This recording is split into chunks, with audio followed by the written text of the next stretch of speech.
ఓవైపు pan India heroine గా వరుస భారీ ప్రాజెక్ట్స్ తో దూసుకుపోతున్న నేషనల్ క్రష్ రష్మిక మరోవైపు ఫీమేల్ సెంట్రిక్ సినిమాలు కూడా చేస్తోంది. ఇటీవల రష్మిక లీడ్ రోల్లో నటించిన ది గర్ల్ ఫ్రెండ్ అనే సినిమా ప్రేక్షకుల ముందుకు వచ్చిన సంగతి తెలిసిందే.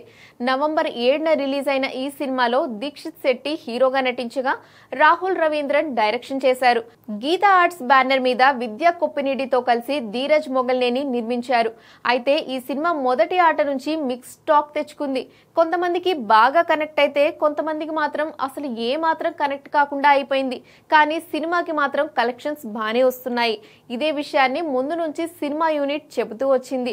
ట్రేడ్ వర్గాలు కూడా రోజు రోజుకి కలెక్షన్స్ పెరుగుతూనే ఉన్నాయని తెలిపాయి. వీకెండ్ తో పాటు వీక్ డేస్ లో కూడా హౌస్ఫుల్ షోలు నమోదు చేస్తూ జోరుగా దూసుకుపోతోంది గర్ల్ ఫ్రెండ్. ఇక తాజాగా ఈ సినిమాకి ఏకంగా 5 రోజులకు గాను 20 కోట్లకు పైగా గ్రాస్ కలెక్షన్స్ వచ్చినట్లుగా సినిమా యూనిట్ అధికారికంగా ప్రకటించింది. ఒక హీరోయిన్ ఓరియంటెడ్ సినిమాకి ఈ రోజుల్లో అంత గ్రాస్ రావడం అనేది మామూలు విషయం కాదు. ఈ విషయంలో రష్మిక ఒక మాస్ పుల్లర్ అని చెప్పాలి. దీంతో చిత్ర యూనిట్ ఫుల్ జోష్ లో ఉంది. ఈ సినిమా సక్సెస్ మీట్ కి రౌడీ హీరో విజయ్ దేవరకొండ ముఖ్య అతిథిగా హాజరవడం ఆసక్తికరంగా మారింది. ఇటీవలే విజయ్ రష్మిక ఎంగేజ్మెంట్ చేసుకున్నట్లు వార్తలు రాగా దాని తర్వాత ఇద్దరూ కలిసి మొదటిసారి ఒకే వేదిక పంచుకోవడం చర్చనీయాంశమైంది.